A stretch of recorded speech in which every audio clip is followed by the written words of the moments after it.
बिस्मिल्लाहिर्रहमानिर्रहीम। अस्सलाम वालेकुम स्टूडेंट्स, वेलकम करता हूँ आपको अपने YouTube channel study abroad with Arbaaz में। आज की वीडियो एक और गोल्डन अपॉर्चुनिटी के बारे में है, जिसके अंदर आपको फुली फंडेड स्कॉलरशिप देखने को मिल रही है। मैं बात कर रहा हूँ SIIT ग्रेजुएट स्कॉलरशिप 2025 के बारे में, जो कि थाईलैंड ऑफर कर रहा है। ये एक फुली फंडेड स्कॉलरशिप है जो कि मास्टर और PhD स्टूडेंट्स के लिए अवेलेबल है। और सबसे बड़ी बात ये, यहाँ पर अप्लाई करने की भी कोई फीस नहीं है। इस वीडियो में मैं आपको स्टेप बाय स्टेप गाइड करूंगा कि इसका क्या एलिजिबिलिटी क्राइटेरिया, कौन कौन से इसके बेनिफिट्स हैं, रिक्वायर्ड डॉक्यूमेंट्स आपने किस तरीके से प्रिपेयर करने हैं, और कंप्लीट ऑनलाइन एप्लीकेशन प्रोसेस समझाऊंगा। तो आपने वीडियो को लास्ट तक देखना है। स्टूडेंट्स से ये इंस्टीट्यूट हर साल इंटरनेशनल स्टूडेंट्स को फुली फंडेड स्कॉलरशिप देता है, जिसके अंदर मास्टर और PhD के प्रोग्राम भी शामिल हैं। खासतौर पर अगर बात की जाए तो इंजीनियरिंग, टेक्नोलॉजी और मैनेजमेंट की फील्ड्स के लिए यहाँ पर आपको स्कॉलरशिप भी देखने को मिलती है। इस स्कॉलरशिप के अंदर क्या क्या कवर होता है, इसका क्या एलिजिबिलिटी क्राइटेरिया, कौन कौन से रिक्वायर्ड डॉक्यूमेंट्स हैं, उसके लिए मैंने आपके लिए हमेशा की तरह एक वर्ड फाइल में डॉक्यूमेंट्स की लिस्ट और एलिजिबिलिटी क्राइटेरिया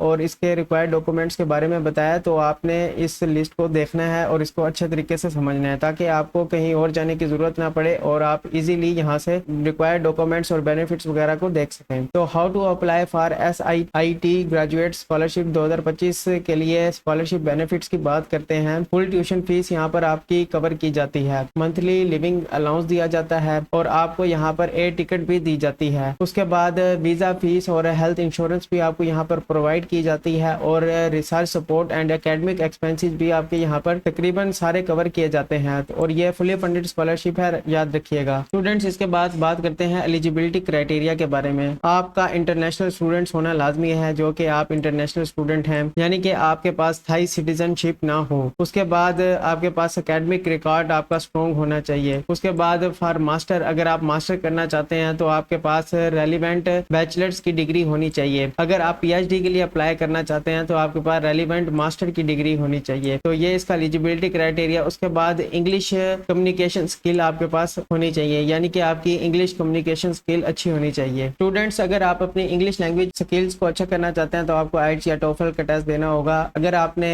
अभी तक वो टेस्ट नहीं दिया या किसी वजह से आप नहीं देना चाहते तो आप MOI की बेस पर भी यहाँ पर अप्लाई कर सकते हैं। लेकिन यहाँ पर एक और इम्पोर्टेंट बात है जो कि मैं आपको वीडियो के अंदर बताऊंगा, तो आपने वीडियो को लाजमी एंड तक देखना है और इसको स्किप नहीं करना, और वो बहुत ही ज्यादा इंपॉर्टेंट बात है। उसके बाद रिक्वायर्ड डॉक्यूमेंट्स की बात की जाए तो एकेडमिक ट्रांसक्रिप्ट आपको रिक्वायर्ड होगी, यानी कि आपके पास बैचलर और मास्टर की डिग्री होनी चाहिए। उसके बाद डिग्री सर्टिफिकेट आपको रिक्वायर्ड होगा। उसके बाद CV आपके पास होनी चाहिए। उसके बाद स्टेटमेंट ऑफ पर्पज SOP जिसे कहते हैं, एटलीस्ट 1 पेज का आपके पास होना चाहिए। उसके बाद रिकमेंडेशन लेटर्स आपके पास होने चाहिए। 2 रिकमेंडेशन लेटर होंगे जो कि आप अपनी प्रीवियस यूनिवर्सिटी के प्रोफेसर से बनवाएंगे। उसके बाद है पासपोर्ट की कॉपी होनी चाहिए आपके पास। उसके बाद रिसेंट फोटोग्राफ होनी चाहिए आपके पास, और इंग्लिश लैंग्वेज टेस्ट स्कोर अगर अवेलेबल हो तो आप यहाँ पर प्रोवाइड कर सकते हैं। ये आपके सारे रिक्वायर्ड डॉक्यूमेंट्स होंगे। उसके बाद नोट करने वाली बात यह है कि आपने अर्ली यानी कि जल्दी अप्लाई करना है। उसके बाद SOP स्ट्रॉन्ग होना चाहिए आपके पास। आपके रेफरीज आपके रिकमेंडेशन लेटर को वक्त से अपलोड करें। उसके बाद यहाँ पर आपको डॉक्यूमेंट्स जो रिक्वायर्ड होंगे आपने उसको प्रिपेयर करना है अच्छे तरीके से। तो इस तरीके से ये आपके रिक्वायर्ड डॉक्यूमेंट्स, एलिजिबिलिटी क्राइटेरिया और स्कॉलरशिप बेनिफिट्स कवर हो गए हैं। अब मैं आपको बताऊंगा कि इसके अंदर आपने किस तरीके से अकाउंट क्रिएट करना है, इसकी वेबसाइट के बारे में बताऊंगा, और उसके बाद इसके अंदर अप्लाई कैसे करना है, तो वो हम आगे वीडियो के अंदर देखते हैं। स्टूडेंट्स, अब चलते हैं इसकी वेबसाइट के ऊपर और देखते हैं कि आप यहाँ पर किस तरीके से अप्लाई करेंगे। इसका लिंक जो है मैं आपको डिस्क्रिप्शन में दे दूंगा, तो आपने वहां से इसको देख लेना है। अब मैं आ चुका हूँ इसकी ऑफिशियल वेबसाइट के ऊपर, welcome to SIIT graduate admission. तो आपने डिस्क्रिप्शन से इस लिंक को देख लेना है। आपने स्क्रॉल डाउन करना है। स्क्रॉल डाउन करने के बाद आपके पास यहाँ पर ये वेबसाइट देखने को मिलेगी, और यहाँ पर आपको हाउ टू अप्लाई के बारे में भी बताया जा रहा है। अब यहाँ पर नोट कीजिएगा कि आपको यहाँ पर रिक्वायर्ड डॉक्यूमेंट्स के बारे में बता रहा है, जो कि मैंने आपको पहले बता दिया कि आपके पास यहाँ पर स्टेटमेंट ऑफ पर्पज होना चाहिए, CV होनी चाहिए, उसके बाद ट्रांसक्रिप्ट वगैरह, ये सारी चीजें। और नोट कीजिएगा, अगर आप यहाँ पर अप्लाई करना चाहते हैं मास्टर के लिए तो आपके पास GPA जो होना चाहिए वो 2.75 का। अगर आप PhD के लिए अप्लाई करना चाह रहे हैं तो आपके पास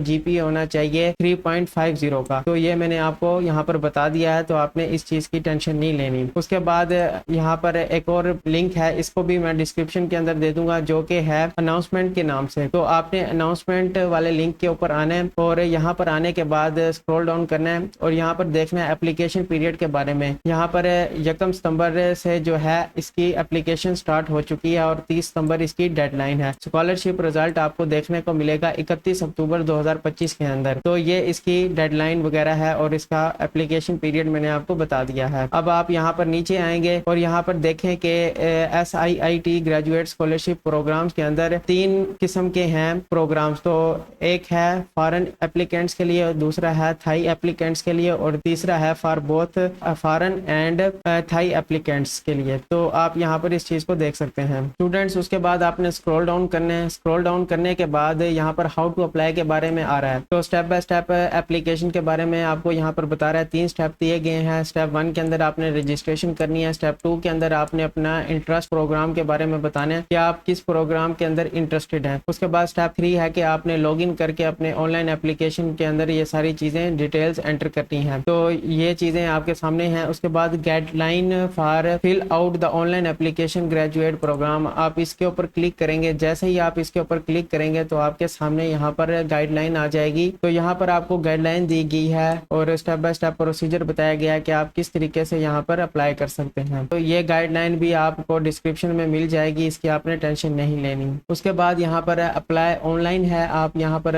ऑनलाइन अप्लाई कर सकते हैं। आपने ऑनलाइन अप्लाई के ऊपर क्लिक करना है, यहाँ पर ये पोर्टल आ जाएगा। स्टूडेंट्स यहाँ पर अप्लाई ऑनलाइन लिखा हुआ है लेकिन ये दोबारा उसी वेबसाइट के ऊपर रीडायरेक्ट कर देता है। तो आपने करना क्या है, आपने सिंपली यहाँ पर रजिस्टर के ऊपर क्लिक करना है। जैसे ही आप रजिस्टर के ऊपर क्लिक करेंगे तो आप यहाँ पर रजिस्ट्रेशन फॉर्म को फिल आउट कर सकते हैं। ये आपके सामने रजिस्ट्रेशन फॉर्म आ गया जिसके अंदर टाइटल, नेम वगैरह ये सारी चीज़ें आपने यहाँ पर फिल आउट कर देनी है। मैं टाइम बचाने के लिए यहाँ पर जल्दी से डिटेल्स को एंटर करता हूँ, उसके बाद यहाँ पर रजिस्टर करते हैं। स्टूडेंट्स मैंने इसको जल्दी से फिल आउट कर दिया। अब यहाँ पर जहाँ रेस्ट तारीख है वो आपके लिए फिल आउट करना लाजमी है और जहाँ रेस्ट तारीख नहीं है वो आपके लिए फिल आउट करना लाजमी नहीं है। तो मेक श्योर कीजिएगा कि यहाँ पर कोई भी रेस्ट तारीख जो है वो ब्लैंक ना हो। यहाँ पर मैंने अपनी फर्जी डिटेल सारी डाल दी। अब हम रजिस्टर के ऊपर क्लिक करेंगे। जैसे रजिस्टर के ऊपर क्लिक करेंगे तो यहाँ पर कंफर्म का पूछ रहा है तो ओके कर देना है। ओके के बाद आपने स्क्रॉल डाउन करना है और यहाँ पर इसको एग्री के ऊपर क्लिक कर देना है। कंडीशन सारी एग्री हो जाएंगी। उसके बाद अब आपको ये अकाउंट की तरफ ले जाएगा। स्टूडेंट्स यहाँ पर आपका अकाउंट क्रिएट हो चुका है। अब आप यहाँ पर देख सकते हैं, यहाँ पर आपकी इंफॉर्मेशन वगैरह जो आपने अकाउंट बनाते वक्त डाली थी वो आ गई है। उसके बाद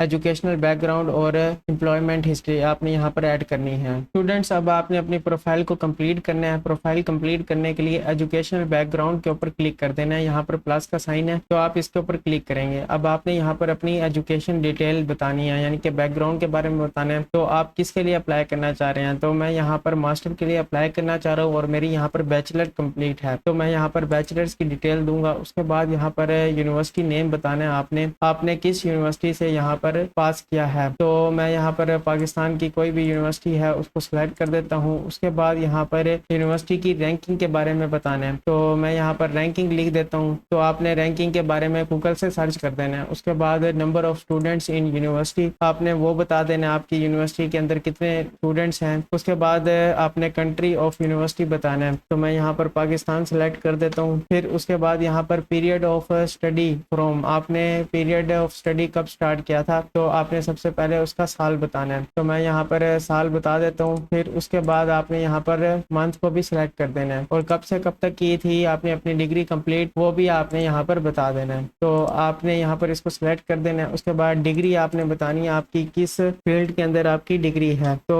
मैं यहाँ पर अपनी डिग्री का नाम बता देता हूँ। फिर उसके बाद यहाँ पर मेजर सब्जेक्ट के बारे में बताना है आपने। स्टूडेंट्स मेजर सब्जेक्ट के अंदर आपने अपना मेजर बता देना है। फिर उसके बाद स्कॉलरशिप वगैरह अगर आपको मिली है, कोई प्राइस वगैरह मिला है स्कूल या यूनिवर्सिटीज़ के अंदर तो आप यहाँ पर एंटर कर सकते हैं। उसके बाद ग्रेड पॉइंट एवरेज यानी कि जीपीए आपने अपनी बता देनी है तो आपने अपनी जीपीए को बताना है यहाँ पर। फिर उसके बाद क्लास रैंक के बारे में बताना है, आपकी क्लास के अंदर क्या रैंकिंग थी तो आपने अपने अकॉर्डिंग बता देना है। फिर उसके बाद number of students in class वो आपने बता देना है आपकी क्लास में कितने स्टूडेंट्स थे। तो फिर ये आपकी एजुकेशनल बैकग्राउंड सारा यहाँ पर डिटेल्स आ गई है। तो सबमिट के ऊपर क्लिक करेंगे। जैसे ही सबमिट के ऊपर क्लिक करेंगे तो कंफर्म करेगा तो आपने इसको ओके कर देना है। जैसे ही आप इसको ओके करेंगे आपकी यहाँ पर एजुकेशनल बैकग्राउंड भी एंटर हो जाएगा। उसके बाद आपके यहाँ पर एडिट और डिटेल के बारे में भी बता रहा है, आप इसको एडिट और डिलीट भी कर सकते हैं और इसको दोबारा भी फिल आउट कर सकते हैं डिलीट करने के बाद। उसके बाद एम्प्लॉयमेंट हिस्ट्री अगर आपकी कोई है तो आप वो बता सकते हैं। स्टूडेंट्स मेरे पास यहाँ पर कोई एम्प्लॉयमेंट हिस्ट्री नहीं है तो मैं इसको एज इट इज़ ब्लैंक छोड़ दूंगा। इस तरीके से आपकी प्रोफाइल कंप्लीट हो जाएगी। अब आपने क्या करना है, आपने यहाँ पर होम के ऊपर क्लिक कर देना है।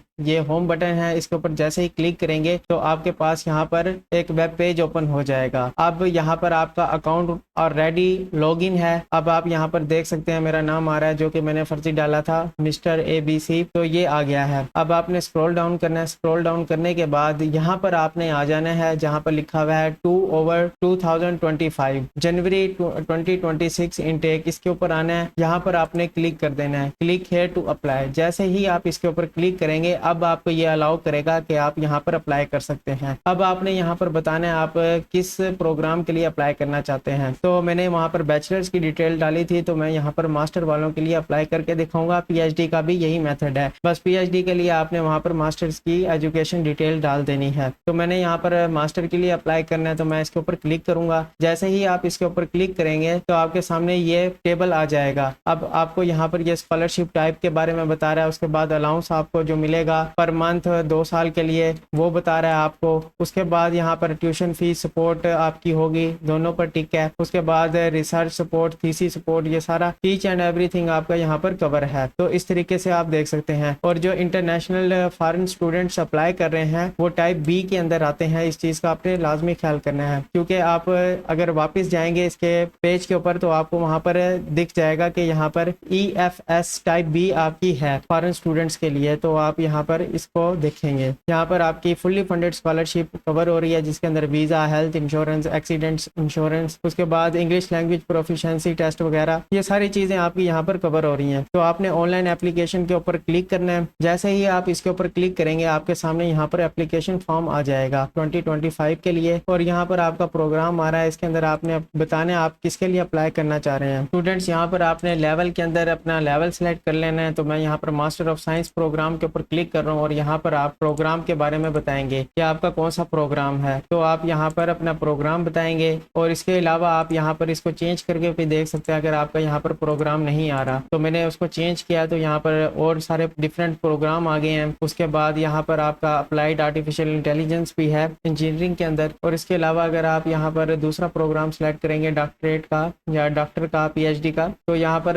और प्रोग्राम्स आ जाएंगे। तो मैं यहाँ पर इसको सिलेक्ट करके प्रोग्राम्स को सिलेक्ट कर देता हूँ। इस तरीके से आप अपने प्रोग्राम्स को यहाँ पर सिलेक्ट कर सकते हैं। तो मैंने यहाँ पर master of engineering program in engineering technology को सिलेक्ट किया है। उसके बाद देखेंगे रिसर्च ऑफ इंटरेस्ट। यहाँ पर आपका रिसर्च ऑफ इंटरेस्ट किस चीज़ में है, तो मैं यहाँ पर किसी एक को सिलेक्ट कर रहा हूँ, आपने अपने अकॉर्डिंग देखना है। उसके बाद आपने यहाँ पर प्रोफेसर के नाम बता देने हैं रिसर्च के साथ। उसके बाद आप यहाँ पर बताएंगे कि इंग्लिश लैंग्वेज प्रोफिशिएंसी। अब आपको जो मैंने कहा था कि वीडियो को लास्ट तक देखना है, अब इस पॉइंट के अंदर आपको पता होना चाहिए कि यहाँ पर आपके पास ग्रेजुएट एडमिशन की अगर वेबसाइट के ऊपर आओगे तो यहाँ पर उन्होंने रिमार्क्स के अंदर लिखा हुआ है कि अगर आपके पास इंग्लिश लैंग्वेज प्रोफिशिएंसी टेस्ट नहीं है तब भी आप यहाँ पर अप्लाई कर सकते हैं, लेकिन आपको वो लैंग्वेज टेस्ट प्रोवाइड करना होगा, English language proficiency test provide करना होगा as soon as possible within your study in first semester. यानी कि फर्स्ट सेमेस्टर से पहले पहले आपने यहाँ पर लैंग्वेज प्रोफिशिएंसी IELTS या TOEFL का टेस्ट आपने यहाँ पर जमा करवाना है। अगर आप वो जमा नहीं कराएंगे, क्राइटेरिया को मीट नहीं करेंगे और यहाँ पर आपका स्टेटस जो है स्टूडेंट स्टेटस वो डिसमिस हो जाएगा। तो आपने इस चीज़ का लाजमी ख्याल करना है। आपकी एप्लीकेशन को रिजेक्ट कर दिया जाएगा, आपका स्टेटस रिवोक कर दिया जाएगा। तो आपने यहाँ पर फर्स्ट सेमेस्टर से पहले पहले